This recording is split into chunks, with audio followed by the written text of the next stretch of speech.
Mga master, okay lang bang? Huwag niyong skip ang mga ads sa aking mga video kung okay lang mga master. Salamat sa solid na suporta po. Yon, what's up mga masters? Nandito na naman tayo sa panibagong araw, panibagong kabanata na naman ang pagsasama-samahan natin ngayon guys.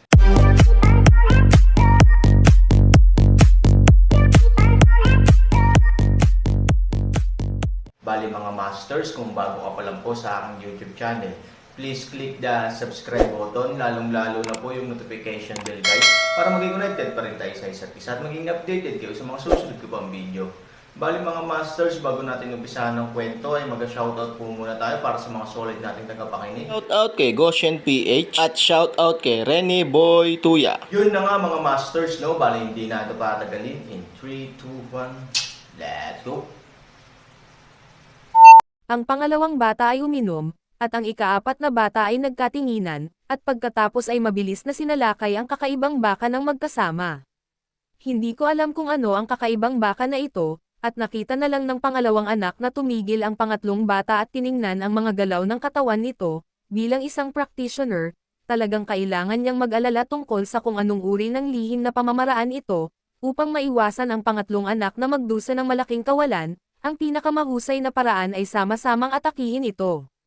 Sa pagharap sa tatlong lalaking pag-atake, ang kakaibang baka ay nagbigay ng nakakainis na tunog, pagkatapos ay muling itinatak ang isang paa, at ang malaking katawan nito ay lumipad pataas. Sa tunggalian sa pagitan ng mga eksperto, biglang kumislap ang apoy at bato, kidlat at kulog sa hangin. Makalipas ang ilang sandali, sabay-sabay na lumapag sa lupa ang tatlong matanda, at dahan-dahan ding lumapag ang kakaibang baka. Pinigilan ng ikatlong bata ang init sa lalamunan at tinitigan ang kakaibang baka. Ang kakaibang baka na ito ay tila hindi mahalata, ngunit sa katunayan ito ay napakalakas.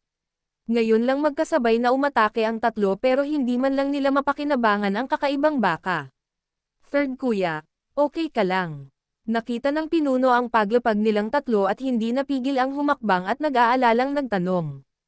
Ang pangatlong bata ay umiling at sinabi sa sobrang sakit, ang kakaibang baka na ito ay hindi madali, lahat kaming tatlo ay nasugatan niya kahit na sa pinagsamang pagsisikap naming tatlo, gayunpaman, sa tingin ko ang kakaibang baka na ito ay tila pinigilan ng isang bagay at hindi magamit ang kanyang buong lakas, kaya kaming tatlo ay nasaktan din ito ng kaunti.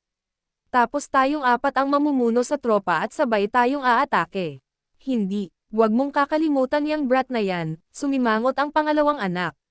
Nagkunwaring baboy lang ang batang iyan para kainin ang tigre, tsaka hindi natin masisilap ang cultivation level niya, pero pagkatapos mo siyang awayin ngayon lang boss, parang sobrang lakas ng kapangyarihan ng batang ito.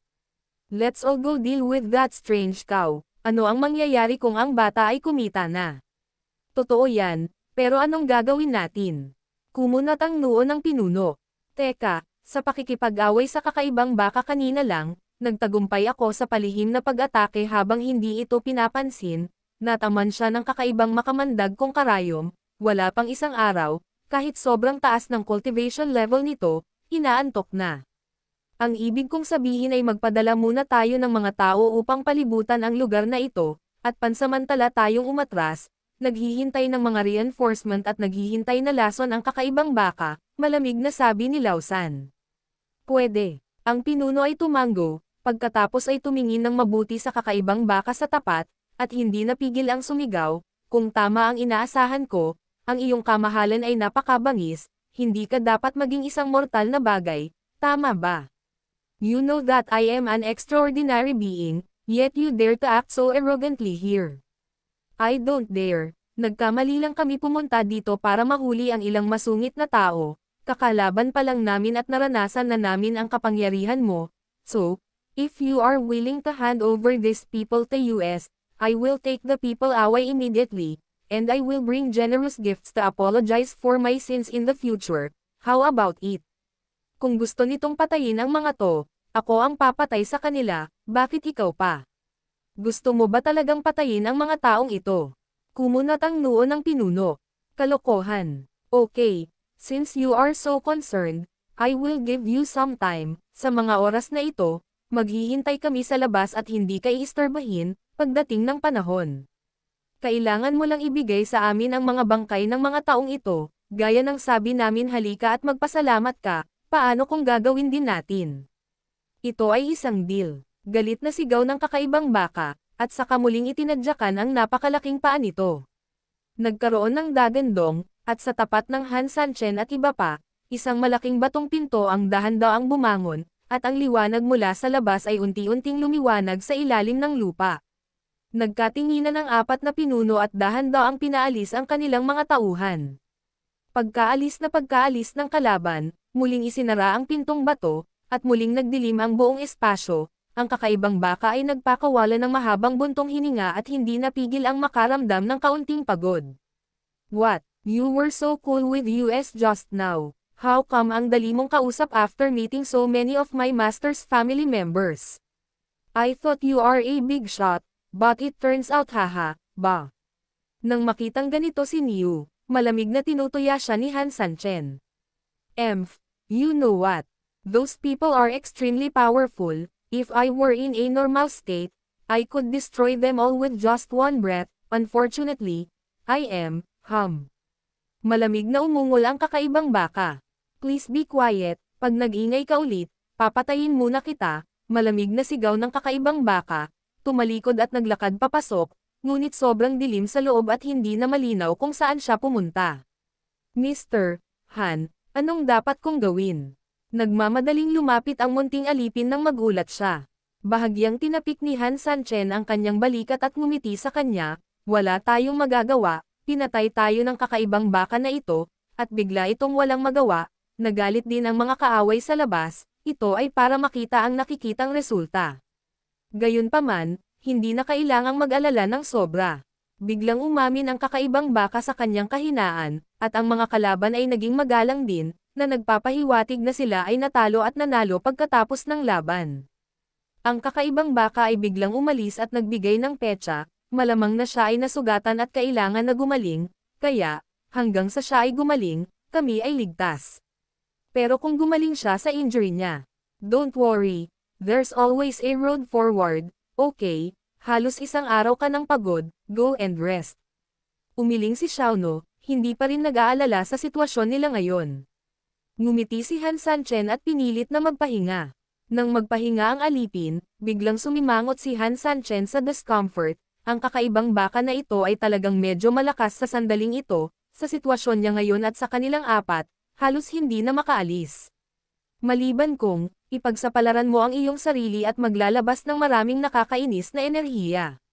At ang kabilang dulo, nagbigay ba ng patay na piraso ng chess ang bagay na ito? Hindi mo siya hinahayaan na sanayin, ngunit inilalagay mo siya sa panganib na sumabog ang kanyang sarili. Tignan mo naman kung gaano kakabalisa diba? Koy lang. Kumunot ang noo ng matanda, saka ngumiti, sa tingin mo ba ay napakahina ng Han Sanchen na hindi mo siya kayang harapin? Puno ng pawis ang bawang Tianshu, yun lang ba? Pero hindi na mas maganda ang sitwasyon ngayon ni Han Sanchen kumpara sa dati, masyadong malaki ang masamang kapangyarihan sa kanyang katawan. Makakaligtas lang siya sa proteksyon ng nakakagalit na enerhiya na ibinigay ko sa kanya para makamit ang balanseng pagsupil, gusto mo bang kunin niya ito? Hindi makatutuhanang gumamit ng lakas para harapin ang ibang mga bagay. Siyempre alam ko, gayunpaman, tumagal ako ng maraming oras at maraming lakas upang idisenyo ang blueprint na ito, mahirap siguro. I think walang problema kung gusto mo akong i-test, pero depende sa specific na sitwasyon lahat diba? Kung si Han Sanchen noong kapanahunan niya.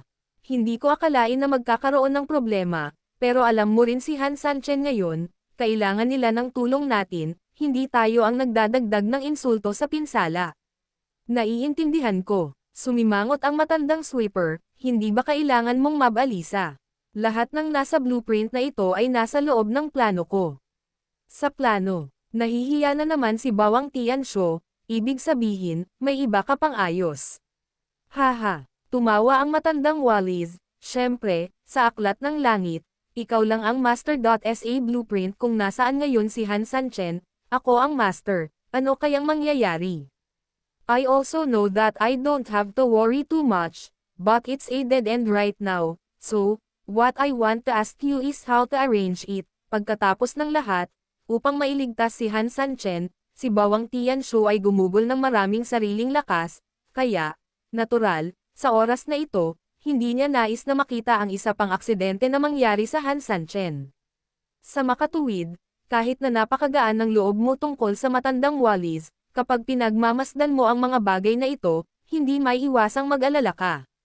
Siyempre mas curious din ako sa kung ano ang plano ng matandang nagwawalis ng sahig sa ganitong sitwasyon.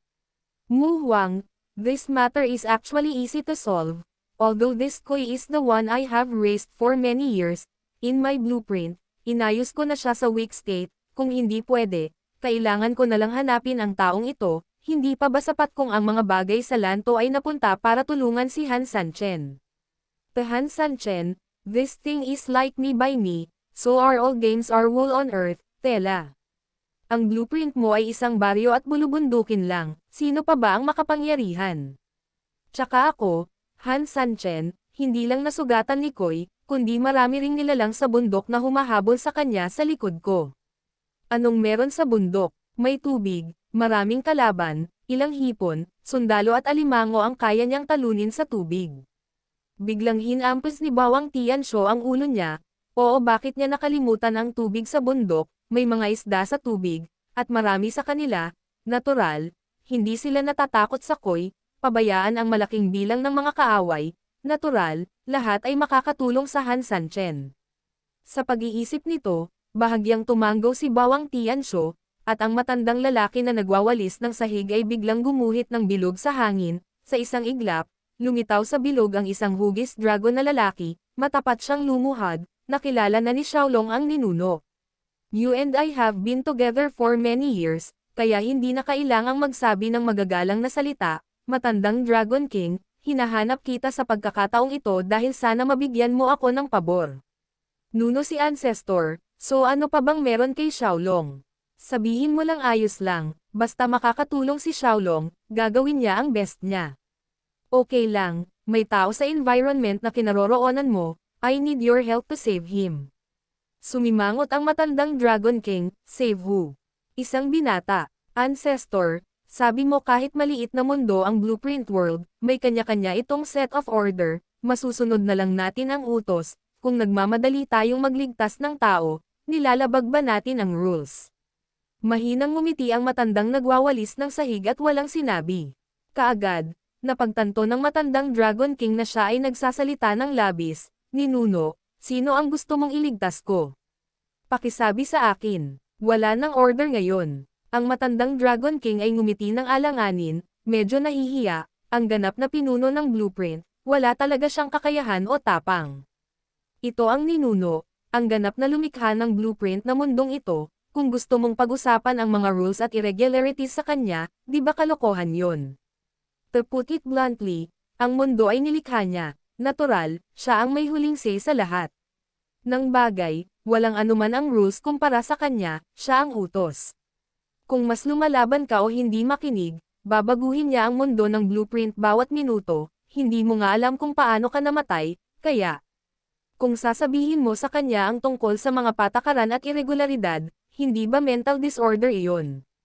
Subconsciously na tanong niya, pagkatapos magtanong, talagang nagsisi siya. Oldlong ay hindi tanga, paano ang pakikipagnegosasyon sa mga tuntunin sa gumagawa ng panuntunan? Sa makatuwid, ang bagay na ito ay puro subconscious na tanong. Sa blueprint world, alam na alam niya kung sino ang tunay na amo at kung sino ang tunay na apo. Halatang apo siya, dahil siya ay tunay na apo, ito ay syempre ang pinakamahusay na pagpipilian upang maging masunurin. I will always abide by your rules and regulations, kaya, masasabi mo lang kung sino ang ililigtas. Mayroon akong isang anak na nagngangalang Han Sanchen, ngayon ay hinaharas siya ni Koi at hinahabol ng mga tao mula sa gubat. Siya ay kasalukuyang nahihirapan, kaya sana ay mapangunahan mo ang iyong mga sundalo at general upang tulungan siya. Han Sanchen, kumunot ang noo ng Dragon King, pagkatapos ng pag-iisip tungkol dito, hindi pa niya narinig ang tungkol sa isang numero 1 tao. Anong klaseng master ito? Maaari mo talagang hilingin sa ninuno na huwag pansinin ang mga patakaran at utusan ang iyong sarili na iligtas siya. Pagkakita sa matandang Dragon King na nakasimangot, ngumiti si Bawang Tianshu ng marahan, hindi niya alam kung ano ang ipinagtataka ng matandang Dragon King, ngumiti siya at sinabi, ang Han Sanchen na ito ay ang pinili ng iyong ninuno at humayo ka at subukan mong iligtas siya, balang araw ay tiyak na maliligtas siya, maaari kang makakuha ng merito, so, let me give you a little suggestion. Oh, you should be very clear about the identity and status of Han Sanchen, ikaw na ang magdedesisyon kung paano magpapadala ng mga tropa. Nang marinig ito ng matandang Dragon King ay nakaramdam siya ng kasiglahan bilang isang lola, bagamat napakasimple ng bawang Tianshu ay hindi siya tanga, ano ito? Ito ba ang taong pinili ng ninuno? Ano ang ibig sabihin nito?